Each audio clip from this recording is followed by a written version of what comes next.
Hi, everyone. Thank you for joining us today, and thank you and welcome to our webinar on urban forestry. I'm Sarah Vogt. I'm the conservation manager at HeartLands Conservancy, and we have a great lineup of presenters for you today. We have Kevin Bennett from Trees Forever and Roger Smith from the Illinois Arborists Association and Illinois Forestry Association. So, you are either watching us on Facebook Live or YouTube Live at this point in time. Along the way, if you have any questions, go ahead and drop those in the comments, and we will be able to see them and answer your questions along the way, hopefully. All right, so with that, I will go ahead and get started with our webinar about urban forestry.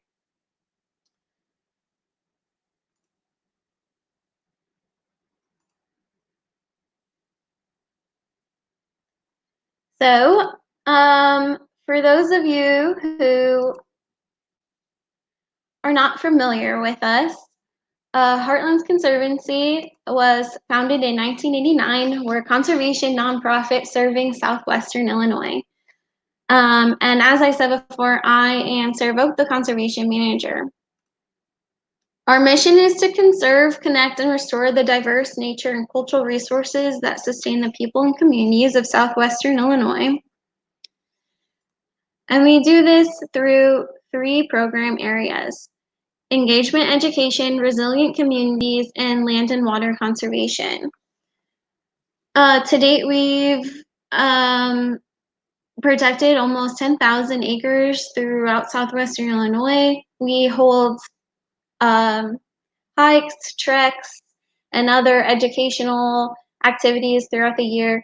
And we work with communities to bring environmentally friendly solutions to them. Today, I'm going to be focusing on one of our resilient community programs, Increasing Urban Forests, also sometimes called Bringing Forests Back. This program has been ongoing for about 3 years now, and we often hear about the loss of prairie in Illinois, but we have sustained significant forest loss since European settlement as well, especially in the southwestern Illinois region. And we've all heard that trees are so good for urban areas. They bring many benefits, including the cooling effects, shading buildings, homes, and pavement with their big branches, pollution reduction, providing cleaner air to breathe, stormwater control by sucking up large amounts of water, community beautification, and of course, habitat for birds, pollinators, and other beneficial animals. Thanks to grants from the U.S. Forest Service and Illinois Forestry Development Council, we've been able to accumulate data, tools, and resources that can assist the communities of Metro East St. Louis. The first thing that we have been able to look at is existing canopy cover. So using land use, land cover data, and working with Davie Resource Group, we calculated the current urban canopy cover for each community in Madison and St. Clair County. And the average is 24% canopy cover. Then, which is represented by the map on the left. We also were able to calculate what the canopy cover could be if we were able to plant trees in every available space in the communities. Any vacant land, not where buildings are roads or even where ag fields are, but in vacant spaces, if we filled those with trees, what would our canopy cover look like?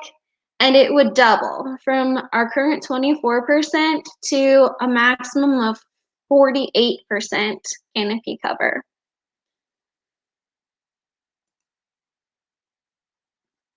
We also were able to identify priority planting areas throughout Madison and St. Clair County.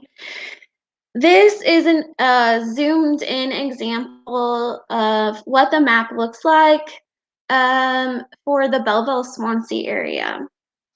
This priority planting areas were found by looking at available land, again, vacant land, not agriculture, combining it with soils, hydrology, and other environmental factors to see where tree plantings would be most successful in our urban areas.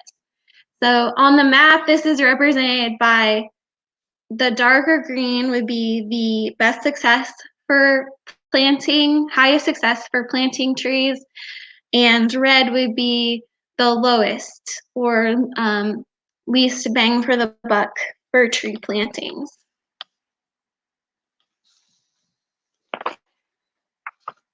So both of these maps will be available in interactive digital form on our website in the next couple of days. So the third thing we were able to do through these grants was to start a tree inventory for the Metro East communities. We were able to work with 6 communities to start or expand their existing tree inventory. This data is available for anyone to look at and explore on the Tree Keeper online viewing platform.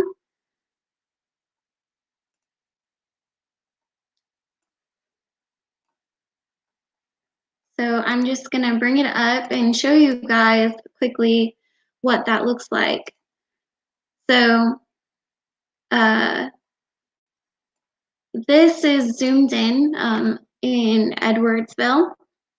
So each dot represents a tree that was inventoried by going out with a GPS, marking its location, identifying its species, diameter, and health. So if you click on each of the dots, you can figure out what the tree in that spot is. So you see that this is a silver maple. Over here we have apple, another apple, lots of apples in that row of apples, redbud. So you can zoom in and out and explore, find your community or favorite park and see what the trees there are. So you can see there's some in Godfrey, Granite City, Collinsville, O'Fallon, and Swansea were the communities where we were able to start this project. Over here, we can also see some monetized benefits that these trees are providing us in air quality, energy, water. So it's cool to see a value assigned to just the 8,000 trees that we have calculated, a small portion of the existing trees. Okay, so a link for this is also on our website, so you can go on and explore it if you want. It's heartlandsil.treekeepersoftware.com if you want to check that out on your own. Okay, so next, so that kind of wraps up the data that we have started and are making available. Then through this grant, we are also able to do some on-the-ground work by planting trees. At the end of April, we hosted a resident tree planting week where we challenged residents of Metro East St. Louis to plant as many trees as they could on their own property. And we would match those trees with a tree on public land. So for the last 2 weeks of April, we had over 200 trees planted and reported. So that was fantastic. And these are pictures of some of the people that we had who planted trees on their own. So in the fall, we will be able to give trees to cities and basically match the residents' tree planting 2 to 1. So we'll be able to give out about 400 trees, at least 400 trees to communities this fall. We will have more information on that soon, including how to apply for those trees and send those out to our communities and get those trees distributed to you for the fall planting season.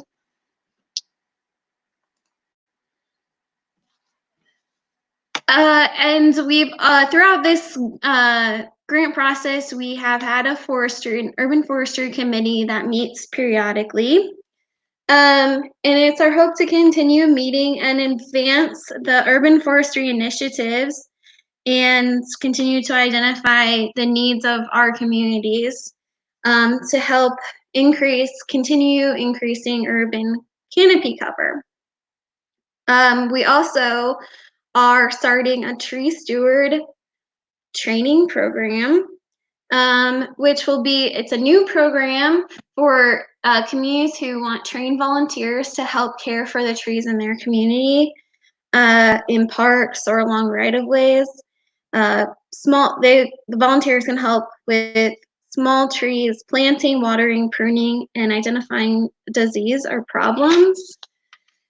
And we'll start enrollment and have more information about this in the fall, and the first training will take place over the winter. So it's a program we're excited to roll out here shortly. So that summarizes everything we're doing at HeartLands Conservancy right now with urban forestry and other resources we're continuing to work on. And like some of these things are on our website already. If they are not, they will be shortly. We had a little bit of technical difficulty getting some of the things uploaded. So following the webinar, I'll get those issues worked out and send a summary and link to everyone who's registered. We can also probably post them in the comments later on. Okay, so then I am going to turn the presentation over to Kevin. Hi, everyone. Hi, Kevin. Kevin is the Central and Southern Illinois Program Manager for Trees Forever and oversees their Illinois Community Forestry Program. He holds a BS in Environmental Science from Quincy University and an MA in Natural Resource Policy and Administration from the University of Illinois. He has a diverse background in land management, legislative advocacy, and environmental education. And Kevin has a passion for local food, native landscape, big oak trees, and he resides in Hopewell with his wife and 5 children. Kevin, thank you for joining us today. Sure, I'm glad to be here. Thanks for having me. And we'll give you control. Okay. Do I still need to share my screen then? Yep, you're ready to go. Your screen is up. We see your PowerPoint. Okay. Here.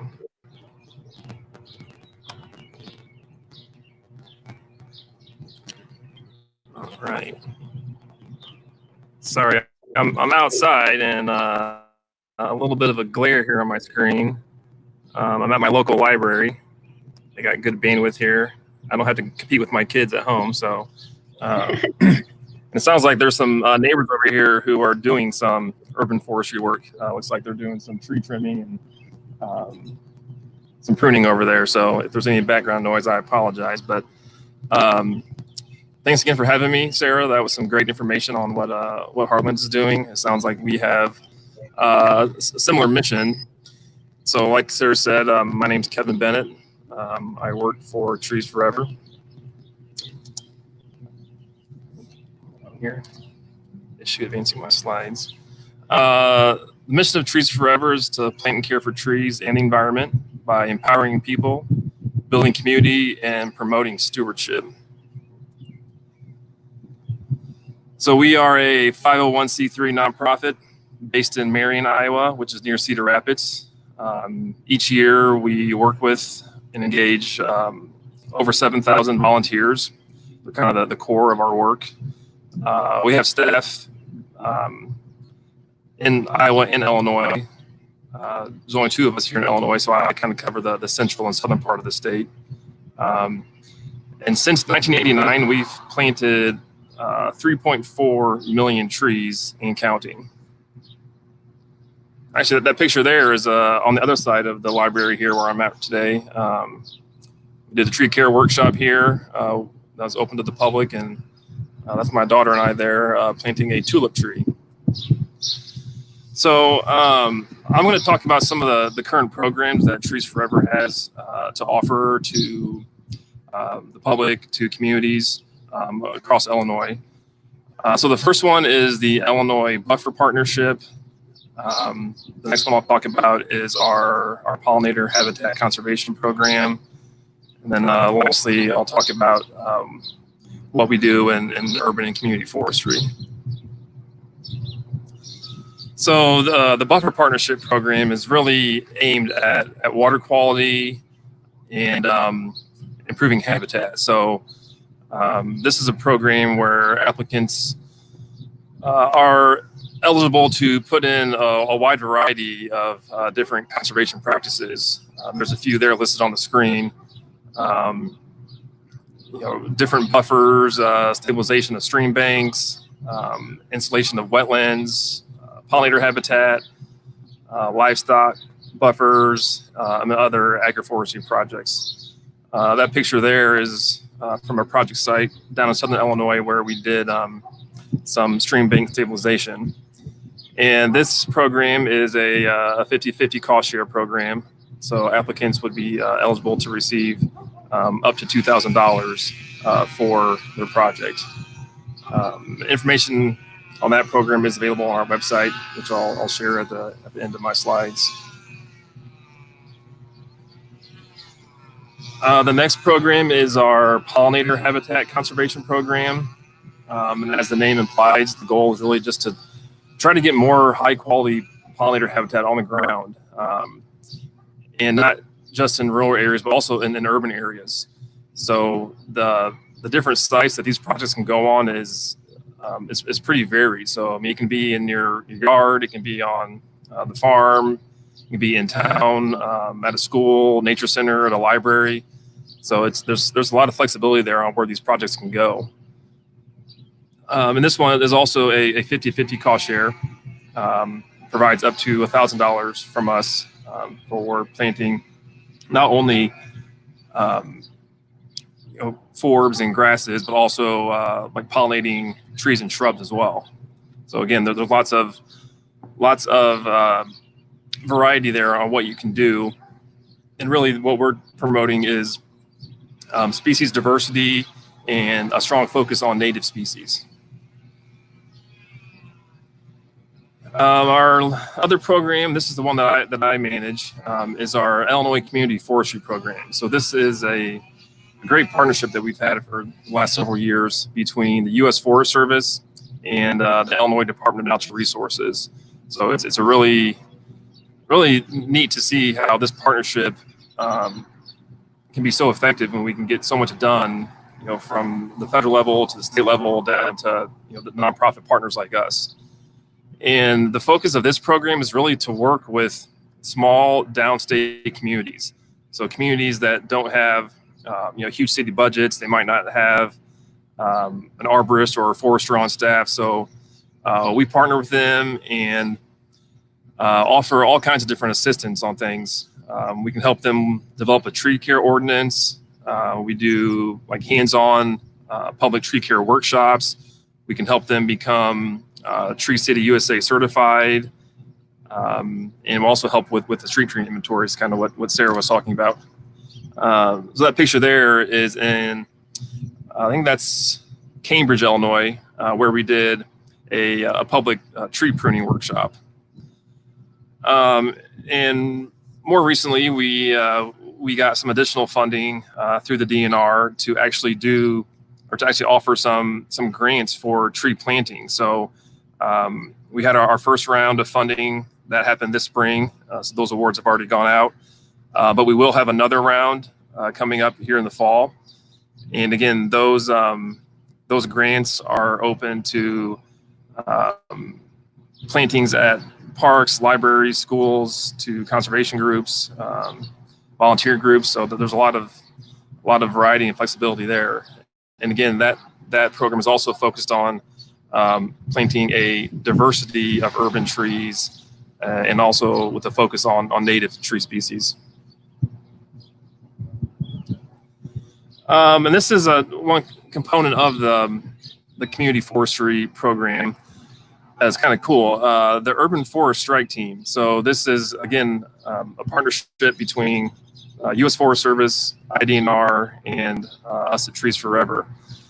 And what the strike team is a specially trained group of arborists who can come into a community like after a natural disaster and help with assessing any hazardous trees and inventorying those trees and providing all that data to the community leaders to help them as they move forward with replanting. So our most recent deployment of this strike team was in Taylorville, Illinois. They had a tornado go through there in December of, I think it was 2018. And a couple months later, we deployed our team there for about 3 or 4 days, went all around town, inventoried all their hazardous trees, provided that data to the community leaders, just so they had an idea of what was happening with their trees, which trees could be saved, which ones needed to be removed, which ones just need a little bit of pruning. And then we did a fundraiser with some seed money from Trees Forever and lots of donations from community volunteers, and we were able to do a community-wide tree planting project where we were able to plant over 100 trees on the properties of residents who had lost trees during the tornado. So a pretty cool program to be able to help out communities recovering from natural disasters. So that's kind of a quick rundown of the programs that we at Trees Forever have available here in Illinois. And I'll quickly give a plug for our next webinar. I know a lot of groups like HeartLands Conservancy and Trees Forever and others are trying to keep folks engaged while we're all in quarantine. So we have another one coming up here in a couple weeks, which you can find on our website. And then there's my email if anybody has any questions for me. We're also on all the social media platforms, Facebook, Instagram, and Twitter, and all of our webinars will be are archived online as well. So I think we'll maybe wait till Roger's done to take any questions. So thanks everyone for participating, and Sarah, thanks for inviting me. Thank you. That was a lot of great information, a lot of great resources. So thank you for sharing with us.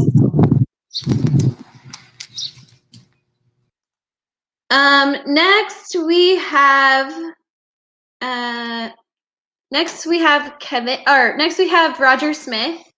So we're gonna get Roger's added. Hi, Roger. Hello. Roger, can Can you pull up your PowerPoint? Yep. Okay, can everybody see that? Yes. All right. So Roger is a certified arborist from Benton. He is the board of directors for the Illinois Forestry Association and also the Illinois Arborist Association, where he serves as the commercial director, trainer for arborist certification, and a trainer for forestry students at SIU. Roger and his wife Penny own Smith Tree Farm. So thank you for joining us today. And Roger is going to be talking about emerald ash borer. Okay, thank you very much, Sarah. This is a great opportunity, and it gives me an opportunity to talk to you about something that's getting more prevalent in Southern Illinois. We did a presentation a couple of years ago in 2018 about how the migration of the emerald ash borer is moving to Southern Illinois, and we specifically had a group that was targeting all aspects of emerald ash borer migration, and that group included Tricia Bethke from the Morton Arboretum, Chris Evans from University of Illinois, he's an extension forester, and Frederick Miller, who is also an instructor at Joliet Community College, and he's the senior lead entomologist at Morton Arboretum. And that group and myself gave a presentation on the movement of the emerald ash borer coming into Southern Illinois. And my first experience with the emerald ash borer was up in the UP of Michigan, and that was in 2007. And the experience up there was it was devastating the forests, and it slowly had migrated toward the south. I'm heavily involved with the Illinois Arborist Association, and from 2009 to 2015, the metro area of Chicago was really devastated by this, and it got a lot of attention because it was dealing with a large population. In the last 2 to 3 years, as it's been migrating south, we haven't heard as much about it because it's in a more rural setting as it's moving. As a general rule, the migration has been in the 3 to 10 mile range as far as the move. It's kind of like a tidal wave. It's moving slowly, but it's for sure going to be hitting us. And so what I'm doing today is I'm going to kind of revisit some of the things that we did on that original presentation that we did. And I have to tell you, I do appreciate Chris Evans and Tricia Bethke specifically for helping me out with this, because I'm using a lot of their slides in this. So if you guys can read the note that Trish sent me on the side of my computer, I apologize, but she's a great friend and extremely knowledgeable, and this is a very informative piece. So I'm going to start going through the slides now. The emerald ash borer, the biology, distribution, and signs and symptoms. So what we're going to do is, that's the little bug that we're talking about. And as we go through this, you know, it can do damage at multiple stages in its life. So the emerald ash borer, it's a wood boring beetle, and it was originally native to the Southeast Asia. So China, Korea, Japan, Mongolia, Taiwan, and Eastern Russia is primarily where it had started. And as things, as it evolved, it mostly uses ash trees, and it uses all varieties of ash trees. And as it goes through them, it kills millions of ash trees, and it has killed millions throughout the US and Canada. Now, an ash tree in its normal state is one of the favorite trees among a lot of municipalities.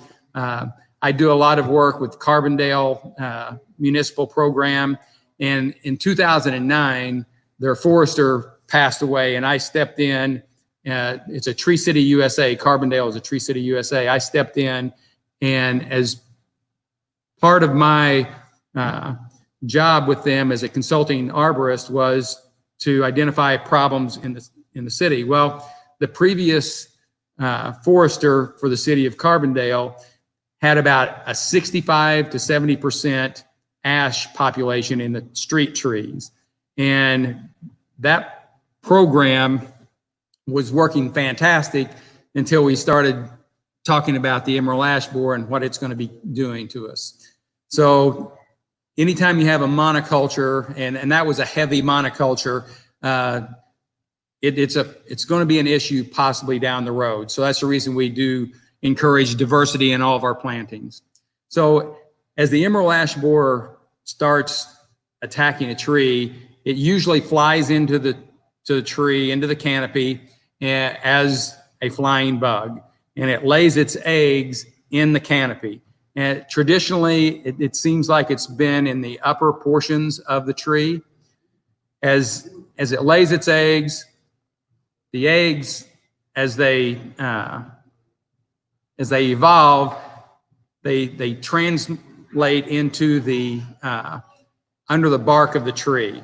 And when that is happening, what you're going to see is the colonization of the cambium layer and the phloem layers of the tree underneath the bark. And you can see on this particular slide where the colonies are developing and how it works an S shape back and forth. And as it's doing that, it's literally clogging up the vascular system of the tree, and which leads to decline of the tree. So its appearance in North America was actually discovered in 2002. They suspect that it was here from the early 90s on, but we really didn't realize what we had on our hands until that 2002 time period. It arrived in infested shipping crates or pallets from Asia. So we import a lot of things in the United States, and that is one of the issues that we have to deal with. Is sometimes bugs can hide inside wood pallets very easily, so it's easy to spread. It is spread by natural dispersal and human movement of ash wood. So firewood and nursery stock are common ways for transportation of this and its migration. And firewood specifically, there's a large campaign that has been promoted for about 15 years, and it's basically burn it where you buy it. Don't move firewood. If you have firewood, if you're a camper, don't take firewood to save $5 at the next campground. Don't move your firewood. Leave it for the next camper at that site, because you don't know what kind of insects are inside that wood that you can't see. And the Colorado outbreak of emerald ash borer was directly related to someone that had bought their wood in Illinois and had actually transported it for a camping trip all the way to Colorado. And it jumped several states just by doing that. So that's a very big problem. And we continue to say, burn it where you buy it. Don't transport firewood long distances. All right, the Asian ash wood is used in a lot of pallets, and so therefore it's easy for a insect to lay its eggs, get on the inside of that wood, and that you can see literally where it had been cut there. It did not affect the insect, so the insect was able to complete its life cycle within that pallet. So that's an issue that has to be dealt with.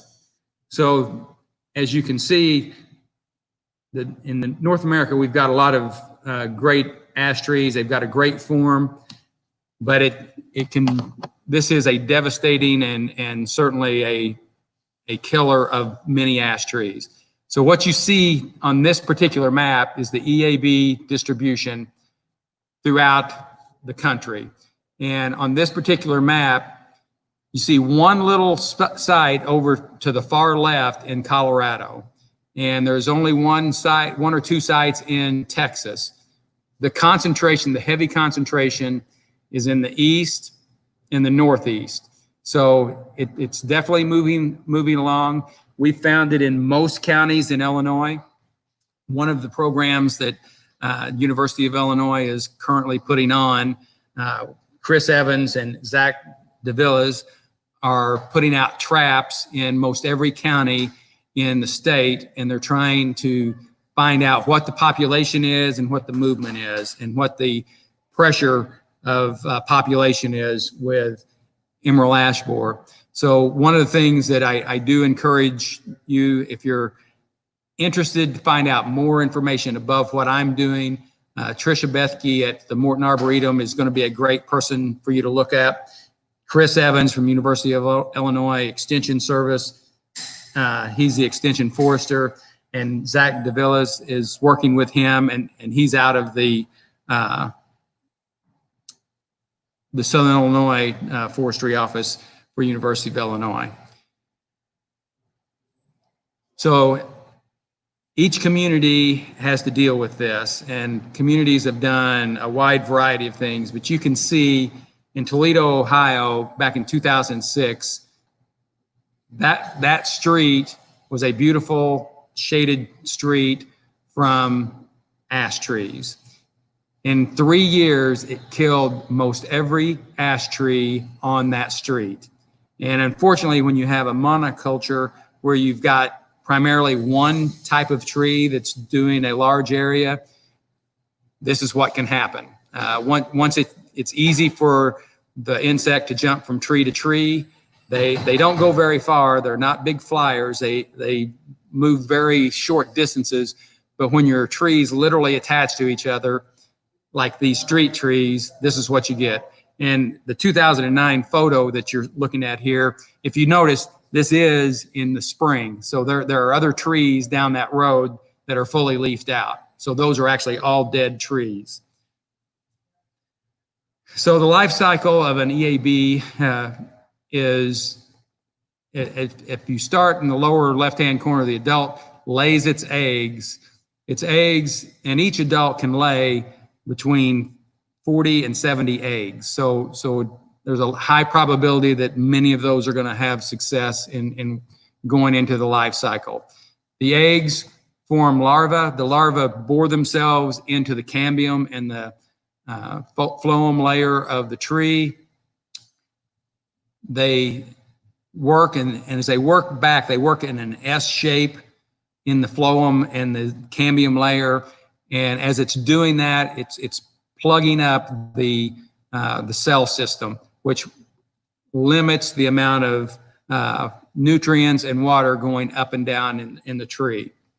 From the larva stage, it turns into the pupa, which it lays there, and it develops. As it develops, it comes out in early spring. So timing wise, this is an excellent time for us to be talking about this, because you're going to start seeing the adult bug come out, the insect, and between now and the next 6 weeks, so now through the end of June, is the primary time for the adult green bug to be hatching and start eating on the leaves. So the egg stage, female adult lays eggs on the outside of the bark. They are 1 millimeter long. They're creamy white, turning to an amber color. It takes 7 to 10 days for them to hatch, and it's very difficult to find. And we do not use this as our primary way to identify the emerald ash borer. But if you see this, there's a great likelihood that that's what it is. You can see the knife in the lower picture here. Those are very, very small pieces, those eggs. So the larva stage is the most destructive stage. After hatching, the tiny larvae burrow into the tree. They feed in an S-shaped gallery into the phloem and the cambium layers of the tree. They complete 4 instars, which are the growth stages of the larva, and it cuts off the flow of nutrients and water throughout the tree.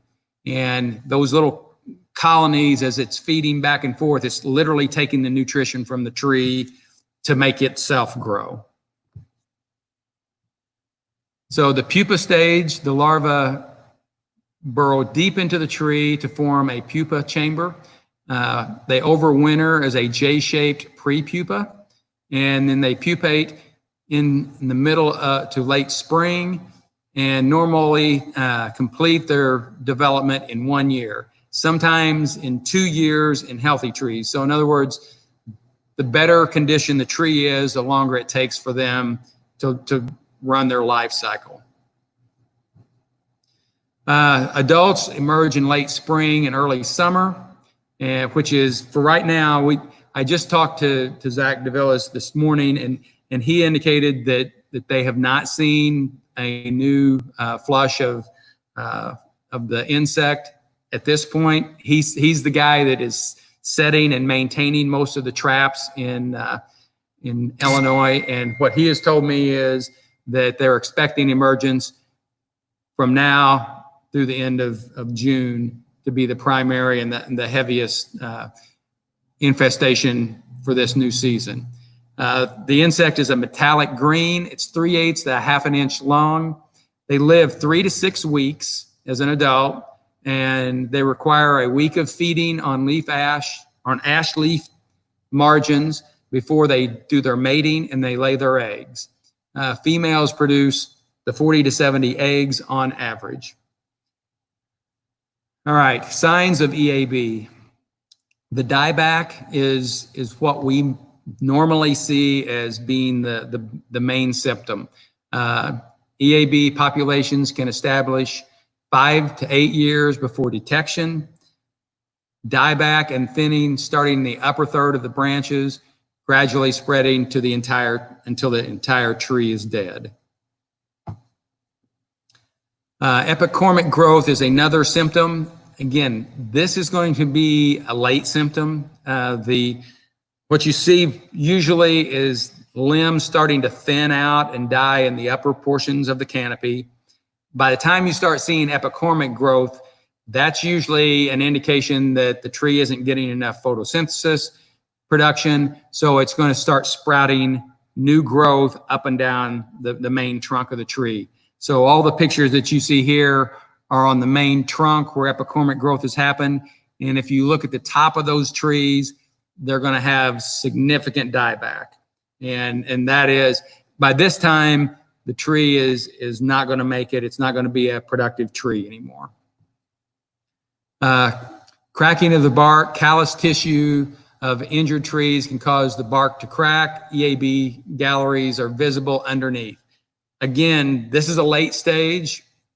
The early symptoms are up in the upper canopy of the tree. So by the time these symptoms are coming along, this tree is in really bad shape usually. Another sign of EAB is increased woodpecker activity. Woodpeckers are a predator to EAB. So once you see them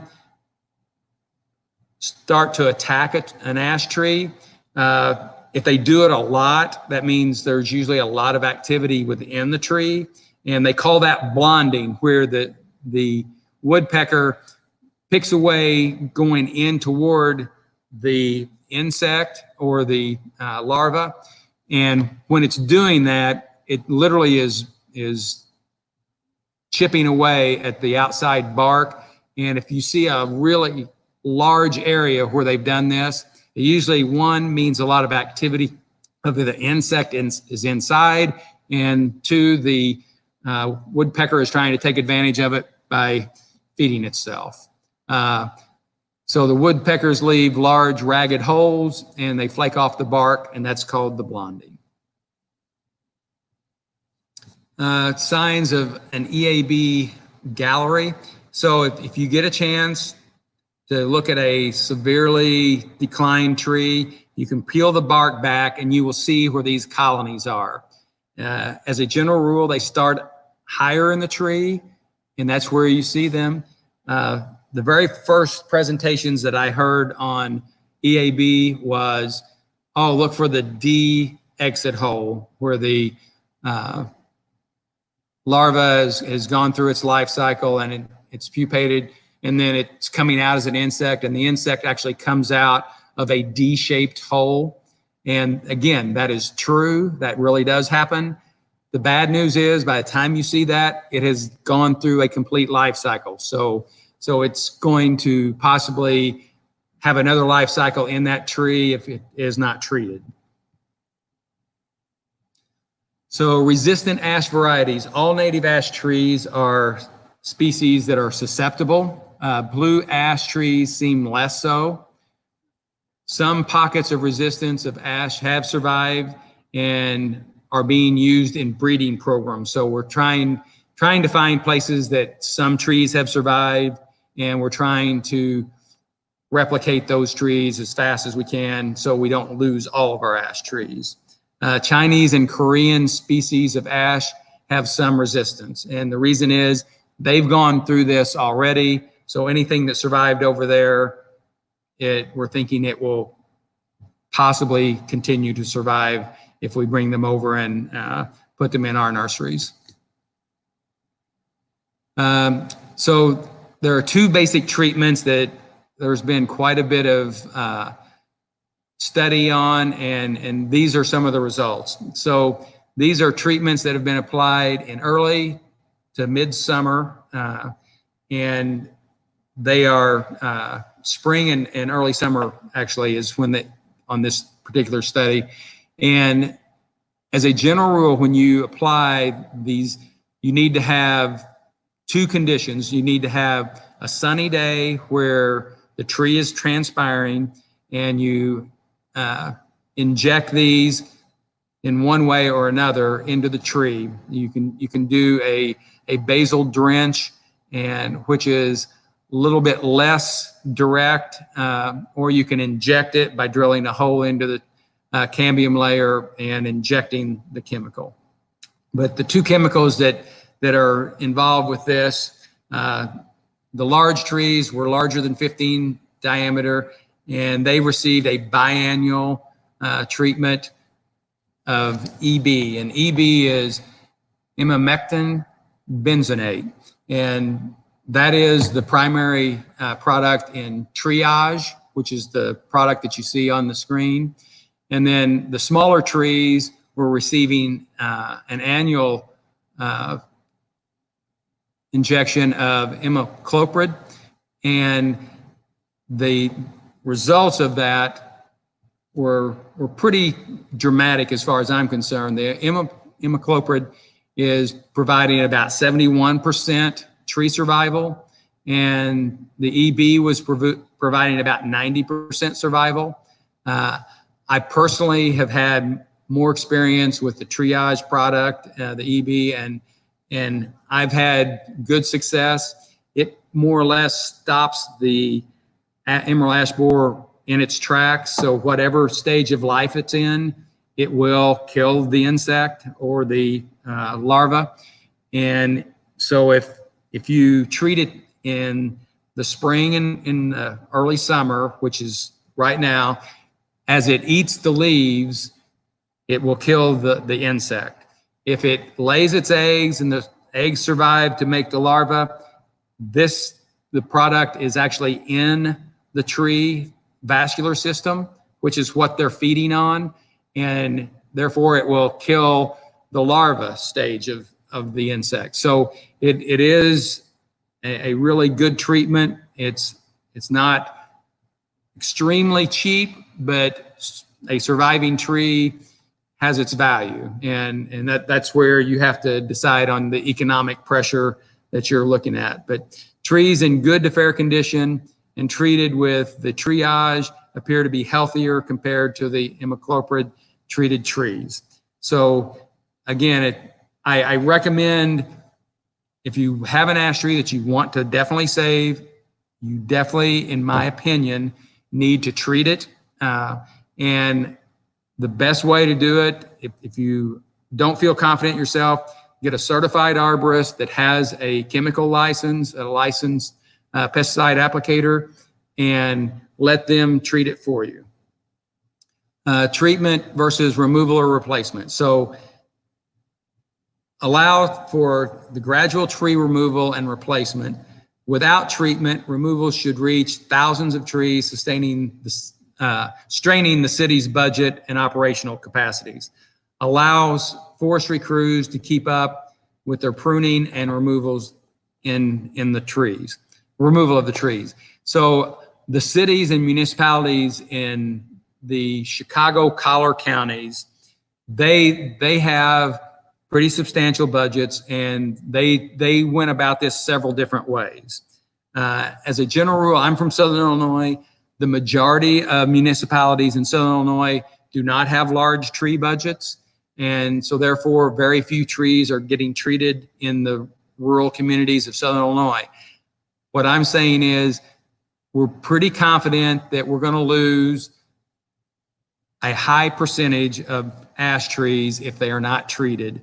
And since we have found emerald ash borer in most every county throughout Illinois, even through Southern Illinois, we're saying that if you don't treat it, there's a good chance in the next 10 years you're going to lose that tree. It takes 5 to 8 years for a tree to totally decline, so it's not a quick death.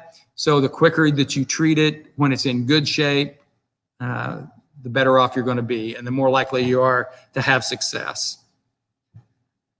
The cost benefit of treatment versus removal. Again, treatment, it preserves the urban canopy. It reduces the strain on city crews and the budget. As a general rule, it's cheaper to treat it than it is to kill it. However, it does usually take multiple treatments before the wave gets through. The people that I've worked with in Chicago metropolitan area, they basically treated it every third year for three testings or three treatments, and then they skipped a year because there is some residual effect. This chemical, once it gets in the tree, it doesn't leave the tree, but it's a positive and it's not a negative. The treatment costs are significantly lower than economic and environmental benefits that the tree provides. So we feel like the trees are a positive thing, so let's try to save them. $2.7 million in tree benefits versus $899,000 in annual treatment, removal, and replacement costs. So all those things are perspective issues. And what I'm going to tell you today is if you have a tree that's significant to you and you have the ability to save it, I encourage you to do that. If it's not within your means to be able to save it, the first signs of decline, you might want to go ahead and have it removed on your terms rather than later. But it is a thing where emerald ash borer, once it gets into your tree's chance of survival is pretty minimal. So removal replacement plan, it eliminates all of your ash trees. If you remove them, it requires removing a lot of trees. In this particular case, it was showing 2,800 trees per year for 6 years, and the cost was $1.7 million per year. And that's a moving target. That it doesn't. But this was one specific municipality that they were dealing with. It puts the city in a canopy deficit for decades. So it takes a lot of years to replace mature trees. And so we're saying that it's worth the price of treatment if you can afford it. So the treatment plan, it preserves 65% of the trees. It costs about 75% of the removal plan, but you have your trees without missing them, without losing them. So no more than 1,000 trees were moved per year, and the cost was $850,000 per year as opposed to the 1.7 per year. The removal replacement is more manageable because you're lessening the amount of trees you're having to deal with. The reduced treatment regimen could be maintained. This says until 2028. Again, that's a moving target. We are going to continue through the Illinois Extension Service forestry program. We are monitoring how many insects there are, and we're telling you what the movement is. So you just need to pay attention to that information as it comes out. Extending treatment schedules or terminating treatments could come sooner. Again, that's something that we aren't completely sure on. So the main things that I want you to take home today from this was the emerald ash borer is a serious non-native insect pest from East Asia. It's been in the United States since 2002. There's millions of North American ash that have been killed by it already. The emerald ash borer adult eats leaves, but the larvae that do the most damage by cutting off the transport of water and nutrients to the trees. EAB spreads short distances through natural dispersion and long distances through firewood and nursery stock. You will usually see signs of EAB damage instead of the insects itself. So in other words, you'll see the decline in the upper canopies of the trees, usually rather than finding the actual insect. And research into new management strategies are underway at this time. Again, this slideshow was from the Morton Arboretum, from Trish Bethke, and she is a great resource. And just Google Morton Arboretum and Tricia Bethke, and she can give you additional information. One point that I would like to add, so right now, Frederick Miller is still doing a multiple approach to some of the controls, and he is mainly working on biological controls, which are things like fungus and parasite enemies of the emerald ash borer. And he's finding some success with each one of those, and it's very interesting. I'm not up to date on exactly all of his findings, but Frederick Miller is also out of the Morton Arboretum. So I highly encourage anybody that wants to investigate this further to contact those folks. And that will conclude my portion of today. All right. Thank you, Roger. We have a few audience questions for you. Okay. The first one is, are there any programs available for taking down ash trees that are too far gone? So do you know of any assistant programs? So at this point, I don't know of any specifically for that. I do know that there are, through you guys and through Kevin's programs, there are ways to get additional trees to replace the trees. But at this point, I have not heard of anything where someone is getting any type of assistance in the removal of them. Okay. Then does EB harm anything else, like other beneficial insects, birds eat them? So at this point, no, they do not. And in the primary tree that they are targeting are all the ash varieties. They have been now found in fringe trees, and fringe is a type of tree. When I very first heard that, I was like, even though I'm a certified arborist, I don't deal with a lot of fringe trees. And so I thought they meant trees that were close to ash trees. They were on the fringe or on the edge, but that's not what they meant. They actually meant it was in a fringe tree. But as far as affecting other insects or birds, no. Matter of fact, birds love them because it's just another food source. I think they mean like if the chemical treatment. Oh, the chemical. No, the chemical treatment. Now, the chemical treatment does treat for other insects. So it actually can control some other insects. And you can read the labels that it will tell you exactly what insects are controlled. It does not affect birds. There's never been any indication that birds have been affected at all by it. However, it does control other insects.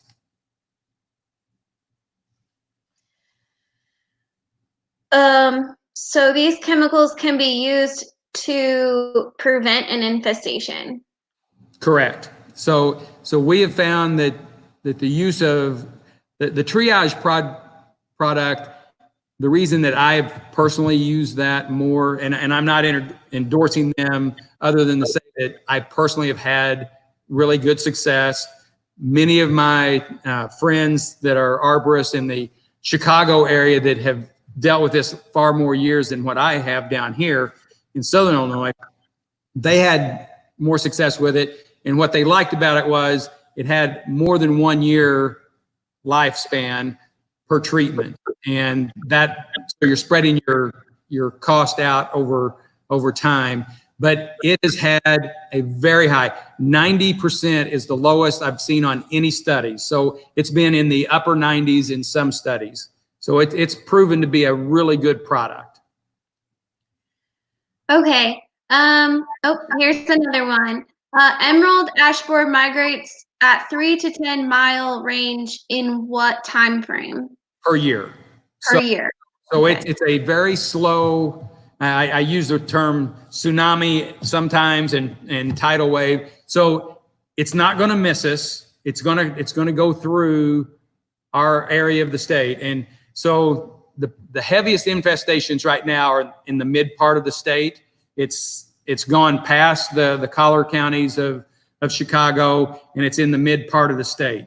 And one of the reasons that we haven't heard a lot about it recently, in my opinion, is we quit looking for it really hard. We didn't have as many traps out, and now they're stepping up the traps again this year.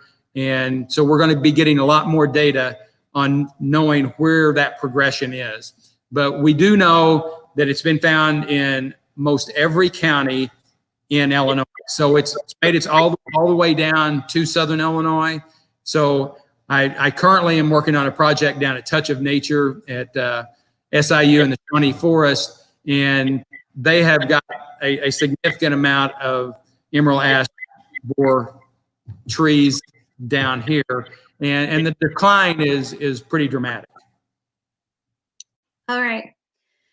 Okay. I think I'm going to bring Kevin back in now because I think some of these other questions he can help with. The first one, Kevin, I think this is for you. You may have this on your list. Oh, wait. You do public tree walkabouts where you invite people to walk around a park or public place and teach them about trees. Yeah, that's a good question. We do events like that. Obviously, can't be doing them now during our quarantine, but so Trees Forever, we work across the state, and my focus is in Central and Southern Illinois. So in the coming year or two, I plan to schedule several different like public tree care workshops where we talk all about like right tree, right place, like how to plant trees, how to maintain them with mulching, watering, pruning. And a lot of times those happen like city parks. So we'll do like a 30-minute like PowerPoint inside and actually go outside, like, plant a tree. And then we sometimes do like a walkabout where we'll just try to like identify the tree. So our programs can be, it can be varied. So if there was a group or an organization that wanted us to come in and give a presentation just on like tree ID or some kind of educational workshop, we can definitely do that. And at HeartLands, we also have treks. They're educational outings, and we have them on trees before. We do at least 4 a year. They're over a lot of different topics, but we've done trees before, and we actually had tree ID on the list for this year, fall. So I don't know if we'll be having that or not. We'll see. Hopefully, we'll still be able to have that. We had a couple of questions about our new tree stewardship program. I don't know exactly what cities it's going to be in yet because it will be for cities who want trained volunteers to take care of their trees or small trees. But if you are a community who's interested in participating, or if you are a resident who is interested in being a volunteer, you can email me And I'll pop up our contact information again in a second. Then let's see, I think I saw another question. Roger, is there a variety of ash tree that is resistant to emerald ash borer? So they haven't found any that are totally resistant, but there are some Chinese versions of ash, and the blue ash, which is more natural to our area, has been most resistant of the ash trees. So there are some that show less signs, but they haven't found any that were 100% resistant. But the varieties that they brought over from Korea and in China had survived over there. They brought those in to be replacements, and I wouldn't feel comfortable saying that there's a 100% chance that they wouldn't be affected. So if you really want to save a tree, I highly recommend doing the treatment. Well, Okay. kind of add to that. I mean, the whole issue with EAB is unfortunately a very tough lesson in why we should be diversifying our plantings. Yep. I mean, the ash is obviously a beautiful tree, but when you have a street where it's nothing but ash trees, when you have a pest like EAB come in, it's devastating. That's why you'll hear people talk about diversity, like just planting different types of trees, just so if something does come, it doesn't take out your entire urban canopy. And I'll plug this real quick. This is a very handy publication that's available. We have some if people want to contact us, but most of your extension offices have these. Your soil and water districts have these.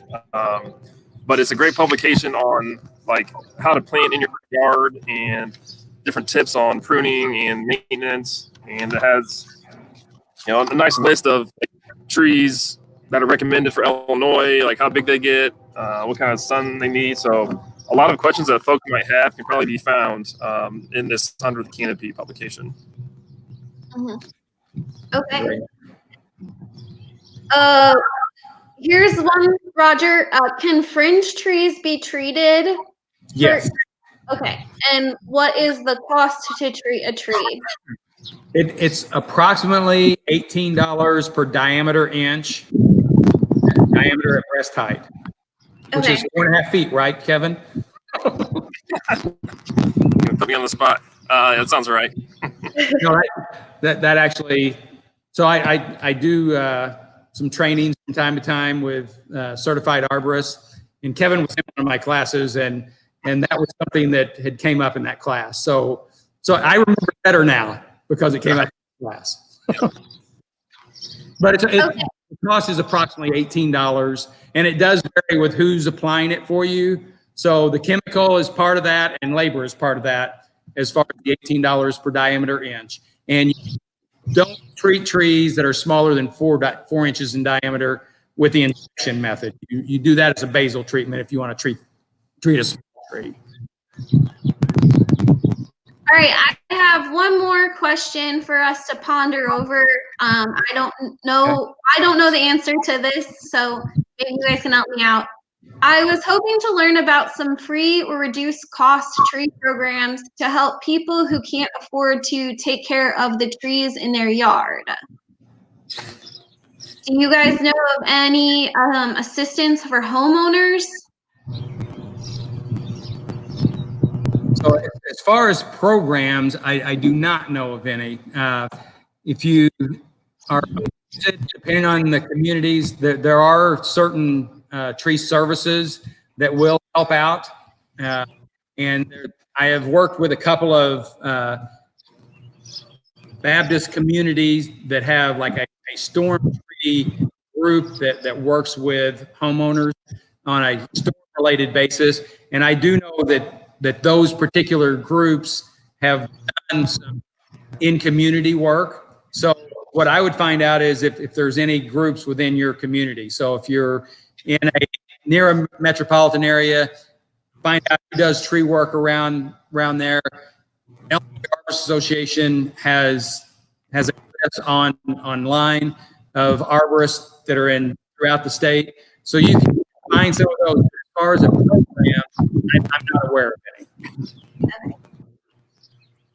Yeah, and I'm not really either. I would agree with Roger's comments that try to look locally, and there are some groups that might do things like that. Again, just reiterate what you said. If you do have somebody come out, make sure that they're a certified arborist. Just because somebody has a tree care in their name doesn't mean that they should be cutting on trees, because we've all seen companies who don't have arborists on staff, and sometimes they do more harm than good. All right. Well, I think that's all the questions. Thank you guys for joining us. Thank you for everyone for watching. This is going to be recorded and it will be on our website, on our YouTube channel, and Facebook. We have our contact information up here again. So if you have any additional questions, you can feel free to reach out to us. And that's all. So thank you. Thank you very much, guys. Thanks, everyone. Thank you very much. Bye.